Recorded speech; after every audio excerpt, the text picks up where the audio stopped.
জাতীয় পৰিষদেই হওক, অসম গণ পৰিষদেই হওক, কংগ্ৰেছ বা বিজেপি যি দলৰে নহওক লাগিলে কিয়, সকলো দলৰ প্ৰাৰ্থীৰ প্ৰতি আমি শুভেচ্ছা জ্ঞাপন কৰিছোঁ আৰু আশা কৰিছোঁ যে 2026 চনৰ বিধানসভাৰ নিৰ্বাচনৰ ভোট গণনাৰ দিন অতি শান্তিৰে সৈতে শেষ হৈ যাব আৰু এই ভোট গণনাৰ দিনটো এটা শান্তিপূৰ্ণ দিনৰূপে আমাৰ ইতিহাসত থাকিব। এতিয়া কথাটো হ'ল যে আমি বিৰোধী পক্ষই আশা প্ৰকাশ কৰিছোঁ যে 2026 চনৰ বিধানসভা নিৰ্বাচনত আমি বিৰোধী পক্ষই চৰকাৰ গঠন কৰিব পাৰিম। কাইলৈ যি ফলাফল আহিব সেই ফলাফলত আমি ভাবোঁ যে 70খন আসনতকৈ অধিক আসন লৈ আমি বিৰোধী ঐক্যমঞ্চ চৰকাৰ গঠন কৰিবলৈ সক্ষম হ'ম। এইটো হ'ল আমাৰ প্ৰত্যাশা আৰু এই প্ৰত্যাশাৰ মূল কাৰণটোৱে হ'ল যে এইবাৰ জনগণে সম্পূৰ্ণৰূপে পৰিৱৰ্তনৰ কাৰণে ভোট দিয়া আমি দেখিবলৈ পাইছোঁ।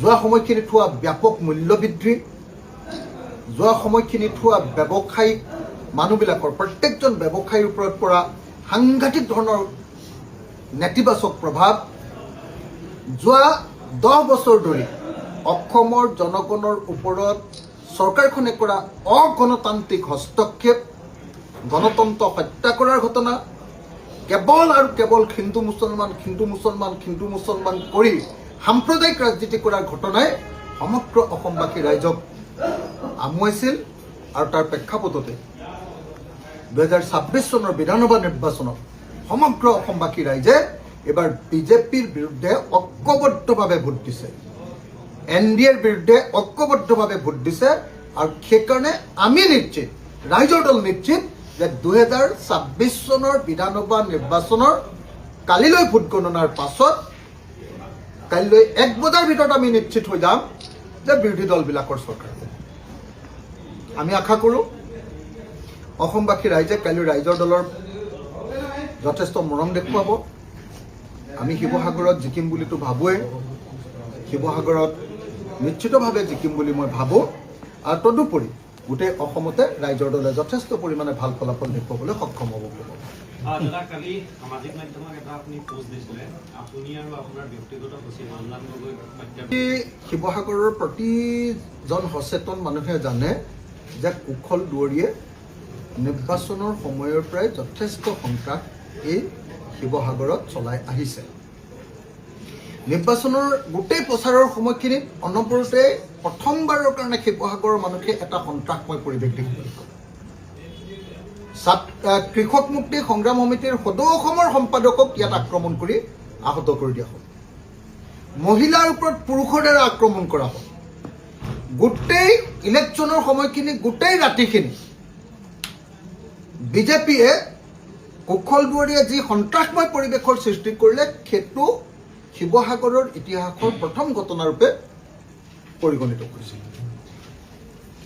তেনেকুৱা প্ৰেক্ষাপটত আমি সকলোৱে গম পাওঁ যে শিৱসাগৰত কুশল দুৱৰীয়ে স্পষ্ট ভাষাৰে কৈছে যে এইবাৰ ৰাইজৰ দলৰ সভাপতি আৰু তেওঁৰ প্ৰতিদ্বন্দ্বী প্ৰাৰ্থী অখিল গগৈক তেওঁ হত্যা কৰিব আৰু এইবুলিও তেওঁ স্পেচিফাই কৰি দিছে যে কাউণ্টিঙৰ দিনা, ভোট গণনাৰ দিনা অৰ্থাৎ 4 মে তাৰিখৰ দিনা 200 যুৱকে আক্ৰমণ কৰি মোক হত্যা কৰোৱাব। শিৱসাগৰত কাউণ্টিঙৰ দিনা কুশল দুৱৰীৰ পোহনীয়া 200 যুৱকৰ জৰিয়তে আক্ৰমণ কৰি কাউণ্টিঙৰ সময়ত, কাউণ্টিঙৰ ৰিজাল্ট দিয়াৰ সময়ত অখিল গগৈক আক্ৰমণ কৰি হত্যা কৰিব বুলি ইতিমধ্যে তেওঁৰ ঘনিষ্ঠ যথেষ্ট মানুহৰ আগত কৈছে আৰু এই সম্পৰ্কে আমাক বিজেপি দলৰ বহু মানুহে অৱগত কৰিছে। কেৱল সেইটোৱে নহয়, কেৱল অখিল গগৈক টাৰ্গেট কৰা নহয়, মোৰ ব্যক্তিগত সচিব অম্লানজ্যোতি গগৈ, তেওঁ ৰাইজৰ দলৰ সদৌ অসমৰ সাংগঠনিক সম্পাদক, অম্লানজ্যোতি গগৈকো গুলীয়াই হত্যা কৰিব বুলি ভাবুকি প্ৰদান কৰিছে। তদুপৰি গুৱাহাটীৰ এজন সাংবাদিক ইয়ালৈ আহিছিলে, অৰূপ কুমাৰ কলিতা বুলি।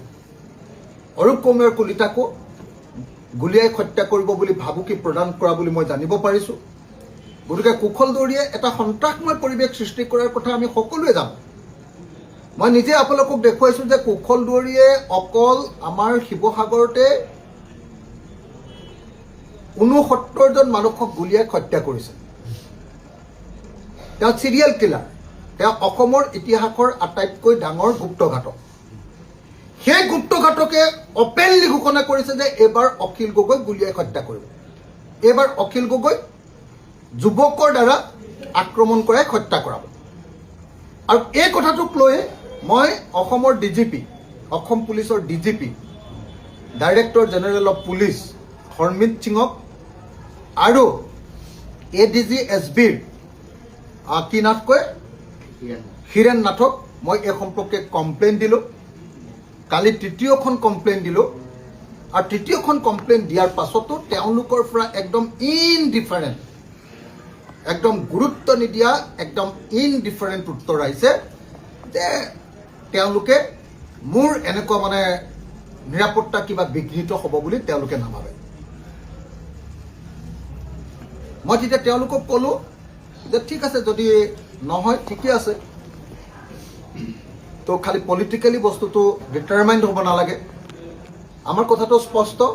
আমাৰ পিনৰ পৰা অসম পুলিচৰ হেড ডাইৰেক্টৰ জেনেৰেল অফ পুলিচক, ডিজিপিক ইতিমধ্যে জনাই দিয়া হৈছে।